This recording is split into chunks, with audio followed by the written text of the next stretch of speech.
constantly exposing national defense secrets, if I can find his number on DraftKings, right? If I can find his number on WhatsApp and Venmo, what's to stop his sloppiness from exposing our security to terrorist organizations or rogue nations that may want to attack us?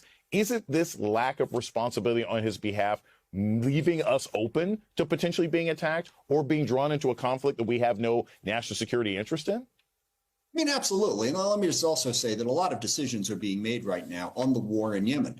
It's funny, with all the background and all the incompetence that Secretary Hegseth has shown on security, people are losing track of the fact that we're engaged in a 40-plus day bombing campaign in Yemen that doesn't appear to have any end to it. So yes, you're 100% correct. This places us at greater risk. And this is a theme, I think, of the Trump presidency that we need to highlight more.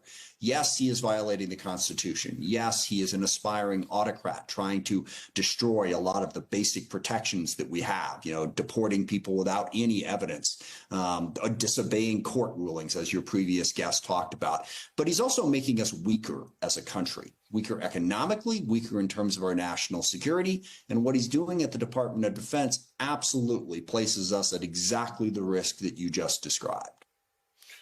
Congressman, one last quick question. The Secretary of Defense is also responsible for being basically the point person when we interact with our allies abroad. After what many of our allies saw Donald Trump do to Vladimir Zelensky, after Vice President Vance basically went to Europe and said, you guys are the old team, we don't want to socialize with you anymore, do you think that Secretary Hegseth has the ability to go to our allies and heal those relationships so that, again, United States national security and global NATO security can be maintained? Well, the fact that I'm laughing before you even finish that question tells you no. Boy, it just seems every day, sometimes more than once a day, there's a new jaw-dropping story about Pete Hegseth's incompetence and recklessness at the Department of Defense.